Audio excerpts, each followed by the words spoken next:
Bonjour Sandra, vous êtes sophrologue et plus particulièrement spécialisée en qualité de vie au travail. Pouvez-vous nous parler de votre expérience dans ce domaine? Effectivement, je suis sophrologue et j'ai travaillé en entreprise et il me semblait évident de mettre mes compétences de sophrologue au profit de l'entreprise pour la qualité de vie au travail. Pour cela, j'ai acquis les bases de prévention des risques professionnels auprès de l'INRS et je me suis formée cette année avec une spécialisation à l'ESSA pour devenir sophrologue consultante en prévention des risques et en qualité de vie au travail. Cette formation s'effectue sur 2 semaines, une semaine collaborateur, une semaine manager. À travers des diapositives, des mises en situation, des jeux de rôle, nous abordons les différents thèmes de la qualité de vie au travail et l'impact sur les risques psychosociaux.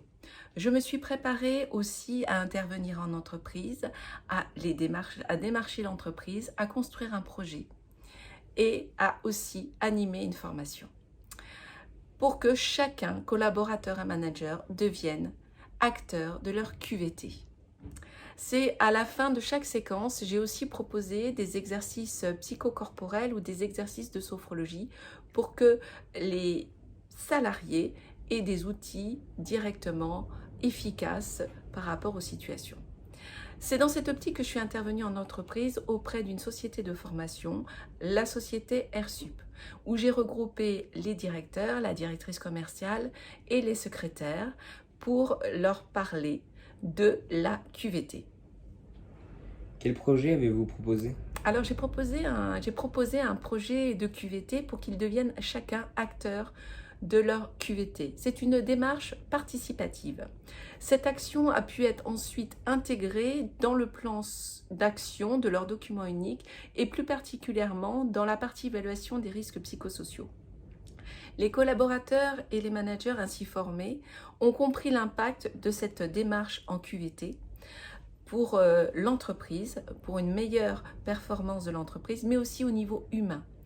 Au niveau humain, dans la prévention des maladies cardiovasculaires, des troubles musculo-squelettiques qui sont la première cause des maladies professionnelles et aussi en prévention des dépressions. Par exemple, ils ont pu découvrir l'impact du stress, les conséquences du stress et aussi l'impact au niveau individuel et collectif. Et ensemble, ils ont pu trouver des solutions au niveau aussi bien organisationnel, aussi bien technique, et ils ont expérimenté des outils qui sont devenus des alliés dans l'entreprise.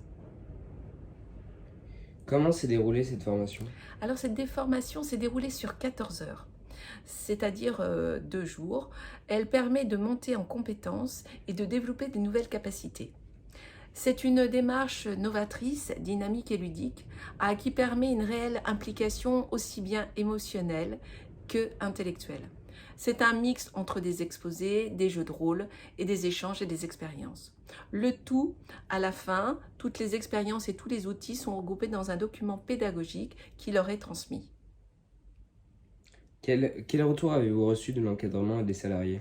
Eh bien, c'est une démarche très facile d'accès, facilement enrichissante et qui leur permet de comprendre la qualité de vie au travail. Et pour cela, je vais laisser la parole à monsieur le directeur. Merci de m'avoir écouté. Bonjour, Paul Dutillois, je suis directeur du centre de formation AirSup, centre de formation que j'ai repris en 2019, il y a 2 ans, et qui est spécialisé dans la formation initiale des personnels au sol des compagnies aériennes. Nous formons 200 apprenants environ par an et les accompagnons dans leurs projets professionnels jusqu'à ce qu'ils puissent intégrer des équipes au sol des compagnies aériennes au niveau des aéroports français. Donc au même titre que nous cherchons à mettre nos apprenants dans les meilleures conditions possibles, mon objectif c'est également que les salariés d'AirSup et les équipes, à la fois encadrantes et de formateurs, soient également dans de bonnes conditions. Donc la qualité de vie au travail est pour moi quelque chose d'essentiel. Nous avons donc suivi un stage avec l'ESA, un stage de 14 heures qui nous a permis de définir l'ensemble des risques auxquels nous pouvions être confrontés, les risques psychosociaux, les risques musculo-squelettiques, tout ce qui est aussi, il nous arrive aussi d'avoir des périodes d'activité un peu plus intenses, avec du coup un peu plus de pression, donc les risques aussi qui peuvent être liés au stress. On a eu donc une formatrice, Madame Sandra Zicaro, qui nous a permis sur le plan théorique de définir, de connaître ces risques, de savoir les identifier, les repérer et de savoir quand est-ce qu'ils surviennent. Et également une partie pratique avec différents exercices corporels. Du coup, moi, mes salariés ont maintenant intégré ce type d'activité, d'exercice à leur temps de pause. Donc j'espère que ça va nous permettre de réduire en tout cas tout ce qui peut être arrêt de travail ou lié à des problèmes qui pourraient survenir. Donc ça, c'est un vrai intérêt pour moi en tant que dirigeant d'entreprise.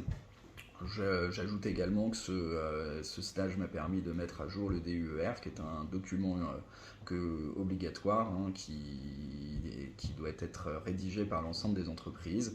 Donc ça a été doublement bénéfique, d'une part pour mes salariés au quotidien et pour moi de façon à réduire ces risques et de potentiels coûts qui seraient liés à ces arrêts de travail.